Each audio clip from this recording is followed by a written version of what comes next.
Hello friends, मैं विकास आनंद आप सभी का स्वागत करता हूं आपके अपने स्टडी चैनल लक्ष्य एकेडमी पर। देखो, आज के इस वीडियो में डिस्कस करेंगे जो राजस्थान के जो विद्युत विभाग हैं उनकी जो वैकेंसी आई है उनका जो पार्ट बी है, यानी कि जो जनरल पेपर है जिसमें आपकी math, reasoning, English, Hindi, Rajasthan के जीके, इन सभी पर हम लोग डिस्कस करेंगे। तो आज का ये पहला पार्ट है। जी हाँ, पार्ट बी का ये हमारा पहला पार्ट है और उसमें क्या डिस्कस करने वाले हैं हम लोग? मैथ। और सबसे इंपॉर्टेंट चीज़, आज जितने भी क्वेश्चंस लिए गए हैं वो सारे के सारे आपके प्रीवियस ईयर में जो आए हुए हैं उनको लिया गया है, ताकि आपको समझ में आए कि किस तरह के क्वेश्चंस आपके एग्जाम में आते हैं और आपको किस तरह से उसे अटेम्प्ट करना है। पहला पार्ट है ये, और इसके फर्दर पार्ट कंटिन्यूसली आप लोगों को देखने को मिलेगा। तो अभी तक अगर आप लोगों ने चैनल सब्सक्राइब नहीं किया तो फटाफट कर लो, और बेल आइकन पर क्लिक नहीं किया है तो ज़रूर क्लिक कर लेंगे। और अगेन, जी हाँ, जिन्होंने अभी तक लक्ष्य एकेडमी ऐप डाउनलोड नहीं किया है, डिस्क्रिप्शन में लिंक है, और जिन्होंने टेलीग्राम ग्रुप ज्वाइन नहीं किया है, इस क्वेश्चंस की ये जो पार्ट है इसकी कंप्लीट पीडीएफ आपको टेलीग्राम ग्रुप पर मिल जाएगी। जिन्होंने अभी तक ज्वाइन नहीं किया है, ज्वाइन कर लो फॉर दी एनी पीडीएफ, ठीक है ना। चलिए शुरू करते हैं क्लास को। और प्रीवियस ईयर में मैं ईयर के साथ बताते चलूंगा कि किस किस ईयर में आया हुआ है। जैसे कि ये वाला क्वेश्चन 2018, आज के सारे क्वेश्चन 2018 में ऑलरेडी आए हुए हैं। क्या बोला जा रहा है? The banker's discount on a bill due 4 months hence eight rupees कितनी भैया? 15%, रुपीज 420। तो बोला जा रहा है ट्रू डिस्काउंट क्या होगा 4 महीने। जी हाँ, क्वेश्चंस क्या है सबसे पहले वो समझते हैं। 4 महीने के बाद आपने 4 महीने के लिए आपने एक बिल डिस्काउंट कराया है, और डिस्काउंटेड प्राइस जो होगी वो आपको आफ्टर डिस्काउंटिंग कंप्लीट करके 420 रुपये पे करने होंगे। यानी कि आज आपने डिस्काउंट कराया, एक सपोज एक सिंपल सा ये किस तरह का क्वेश्चन है वो समझ लो। आपने एक बिल डिस्काउंट कराया, जो भी इसकी प्राइस होगी आज यहाँ पर, 4 महीने बाद आप इसके लिए कितना पे करने वाले हो, या फिर 4 महीने बाद ये बैंक को कितना इस पे मिलने वाला है। तो बैंक ने जो अमाउंट आपको पे किया, बैंक ने जो आपको अमाउंट पे किया, उस पर बैंक क्या बोल रही है? 15% का डिस्काउंट देगी 4 महीने के लिए। 15% 4 महीने के लिए, और यहाँ पर 15% है तो ये पर एनम होता है। तो 4 महीने मतलब 4/12, 4 महीने मतलब 4/12 मतलब 1/3। 1/3 किसका? प्रतिशत का। मतलब सर 4 महीने मतलब क्या हो गया? 4/12 हुआ, काटेंगे तो क्या आ जाएगा? 1/3, यानी कि 1/3 किसका? 15% का 1/3, यानी कितना? 5%। सिंपल सी भाषा में अब 5% का आपको कैलकुलेशन करना है, ना 4 महीने ना 15 महीने। क्या कैलकुलेशन करेंगे? सिर्फ और सिर्फ सर 5% कैलकुलेशन कर दो, आंसर आ जाएगा। अब 5% डायरेक्टली आप ऑप्शन से बना सकते हो। 400 रुपए का 5% कितना होगा? 20। लो, आंसर मिल गया। 400 + 20 कितना आया? 420। सर समझ में नहीं आया। देखो, पहला मेथड क्या है कि आप ऑप्शन से बना दो। 400 रुपए का 5% हमने निकाला, कितना आया? 20 आया, ठीक है। यानी कि कितना हमें पे करना है? 400 + 20 रुपया, 420 रुपया। पहला मेथड डायरेक्टली बन गया। दूसरा मेथड क्या कहता है? कुछ नहीं बोलता है भाई। 420 रुपया इंटू 100 बटे में प्रतिशत प्लस 100, यानी कि 105 रुपया। आप इसे भी कैलकुलेट कर लीजिए, 400 आ जाएगा। आपको कौन सा इजी लगा? ऑफ कोर्स आप सभी बोलेंगे सर ऑप्शन से बनाना ज़्यादा आसान है, देखने में बहुत सिंपल दिख रहा है। बिल्कुल सही, ये इजी भी है और बड़े आराम से बन जाता है। आपको दोनों मेथड में जो पसंद आया आप वो यूज़ कर सकते हो, बट मैं प्रेफर करूँगा अगेन पहला मेथड पे जाए, क्योंकि ये ज़्यादा ईजी है आपके लिए। सो राइट आंसर इज 400, ठीक है ना। दूसरे क्वेश्चन पे देखते हैं। दूसरे क्वेश्चन में बोला जा रहा है साक्षी जो है वो इन्वेस्ट कर रही है 12,000 रुपया डिफरेंट पार्ट में। कौन सा पार्ट है?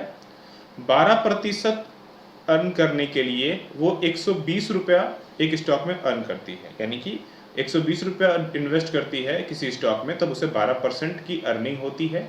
वहीं सेम चीज़ 15% की अर्निंग होती है जब वो एक स्टॉक 125 रुपये में इन्वेस्ट करती है, 125 रुपये में खरीदती है। तो अब यहाँ पर दो चीज़ समझनी है। यहाँ पर बोला क्या जा रहा है?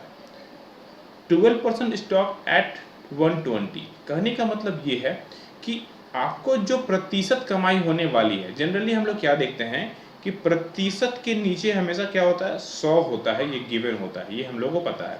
बट इस क्वेश्चन में ऐसा नहीं है। यहाँ पर बेसिकली है क्या?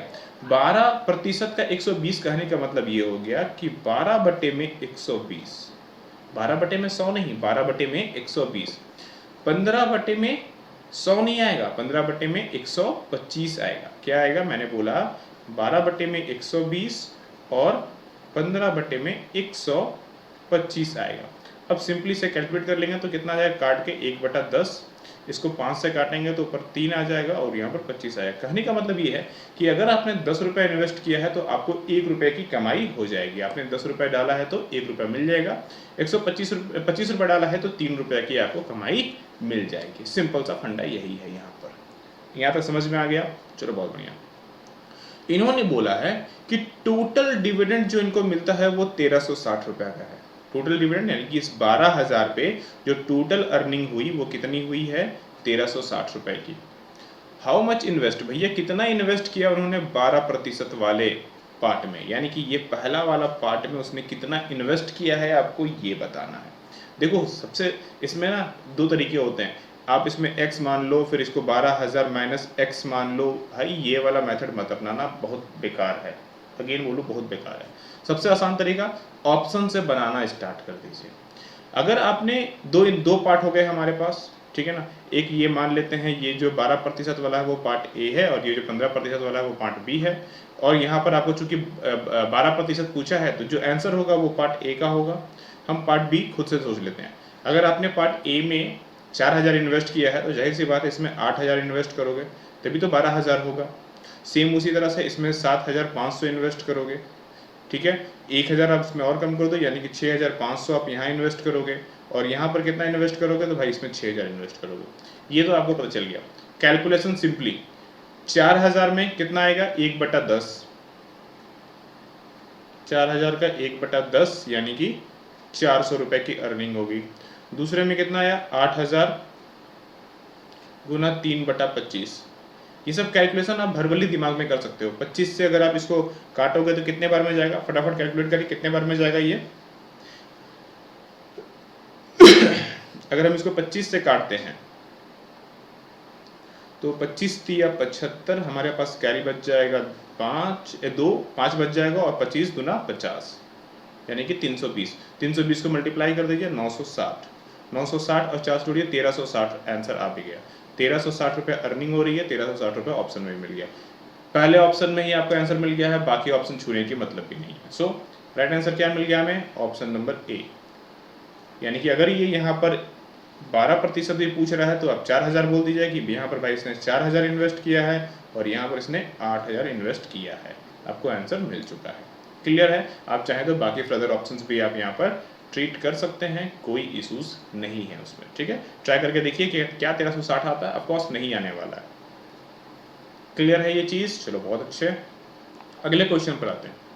अगला क्वेश्चन क्या बोलता है, अ 12% stock yielding 10% is quoted at। मतलब सर समझ में नहीं आया। ये वाले क्वेश्चंस में मैं अक्सर बोलता हूँ, अक्सर स्टूडेंट फंस जाते हैं। अक्सर कॉमन एकदम स्टॉक, ये ऐसा क्वेश्चन है ना जिसमें स्टूडेंट्स बड़ी जल्दी फंसते हैं, लेकिन करना कुछ नहीं है, बच्चों वाला क्वेश्चन है ये।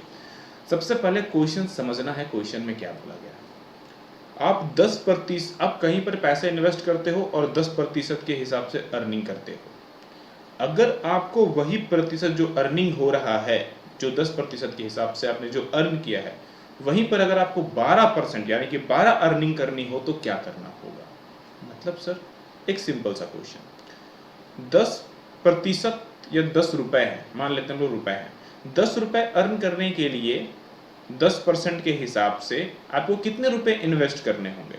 आप बोलोगे सर 100 रुपए। 100 रुपए का अगर आप 10% निकालोगे कितना आएगा, 10 रुपये आएगा।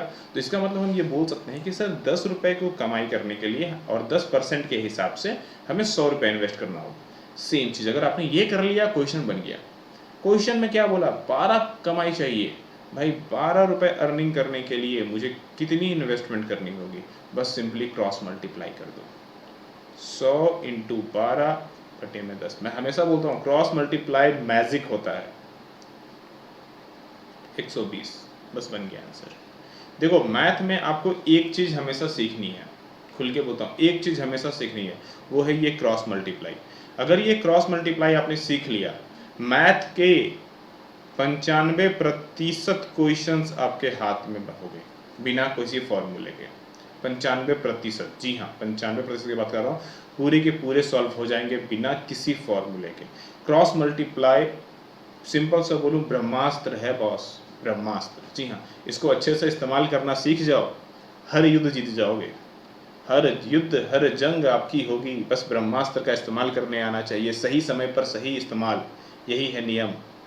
तो क्रॉस मल्टीप्लाई को भी आपको यूज़ करने आना चाहिए। इसकी चीज़ों को समझे किस तरह से वेटेज है। आपने ध्यान दिया होगा मैं जितने भी क्वेश्चंस बनाता हूँ ज़्यादातर क्रॉस मल्टीप्लाई इस्तेमाल करता हूँ बिना किसी फॉर्मूले के। प्रॉफिट एंड लॉस वाले भी कॉन्सेप्ट आप देखो, एक भी फॉर्मूला इस्तेमाल नहीं किया हम लोगों ने, सिर्फ क्रॉस मल्टीप्लाई। ठीक है, अगला क्वेश्चन क्या है? The coast price of 100 rupees stock at 4 discount. आपने एक स्टॉक खरीदा है भैया 100 रुपये वाला, जो कि 4 रुपये डिस्काउंट पे मिला है आपको।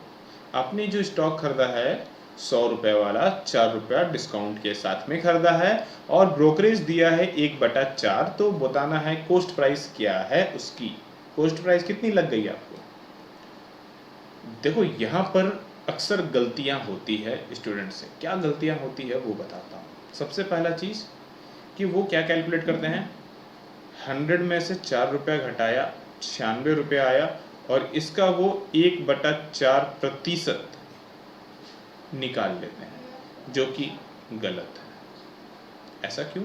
आपने जो खरीदा है उसकी कीमत 100 रुपये है, आपने जो खरीदा है उसकी कीमत 100 रुपये है, तो ब्रोकर जो है वो 100 रुपये के हिसाब से अपना ब्रोकरेज आप पे चार्ज करेगा। यानी कि 100 रुपये में से 4 रुपये घटाओ और 1/4 है, इसका मतलब क्या हो गया, 25 पैसा जोड़ दो, यानी कि 96 रुपया 25 पैसा, डायरेक्टली आंसर।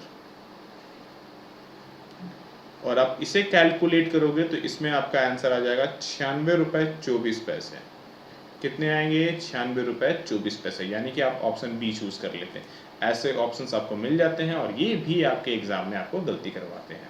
और ये कॉमन मिस्टेक्स हैं जो कंटिन्यूअसली देखा गया है कि बार बार लोग करते हैं, बट आप मिस्टेक्स नहीं करोगे। इन चीज़ों पे ध्यान रखना है। हमेशा जो भी आपकी नॉमिनल प्राइस होगी ब्रोकरेज हमेशा उस पर दिया जाएगा, अगर वो डिस्काउंट पे खरीद रहा है तो, अगर वो डिस्काउंट पर ले रहा है तो उस कंडीशन पर। ठीक है, अगला, अ मैन इन्वेस्टेड 1552 रुपये। एक इंसान ने 1552 रुपये इन्वेस्ट किया 97 रुपये स्टॉक प्राइस के हिसाब से। मतलब सर आपने 97 रुपये का एक स्टॉक आपको प्राइस पड़ता है, आपने 1592 इन्वेस्ट किया। ठीक है, टोटल कमाई हुई है 128 रुपये इस स्टॉक के माध्यम से। कितनी कमाई हुई है? 128 रुपये। तो बताना है the dividend form of the stock, मतलब डिविडेंड आपको कितना प्रतिशत मिल रहा है। सिंपल सा क्वेश्चन है, करना कुछ नहीं है। सबसे पहले नंबर्स ऑफ स्टॉक्स निकाल लो। 1552 को 97 से आप इसको डिवीजन दे दो। 10 से देंगे तो 296 और 6, 16 बार में ये चला जाएगा। ठीक है, 16 बार में डायरेक्टली ये कट जाएगा। आप इसे काट लेना, आ जाएगा 16 बार में। अब करना क्या है सर? कुछ नहीं सर, 128 बटे में 16, 8, सिंपली डायरेक्टली आप काटो। 16 8 128, लो आ गया आंसर बी। क्या किया हमने? कुछ नहीं, बस नंबर्स ऑफ स्टॉक निकाले और उसके हिसाब से हमने अपना डिविडेंड निकाल लिया। कितना आया? 8% आंसर। सिंपल है। तो ये पांचों क्वेश्चंस अगेन आप अच्छे से रिपीट कर लेना है। जिन्होंने अभी तक चैनल सब्सक्राइब नहीं किया, चैनल सब्सक्राइब करो और लाइक भी मार दो यार, इतना मेहनत करके बना रहा हूँ, लाइक जरूर मारना है और लोगों के साथ शेयर करो।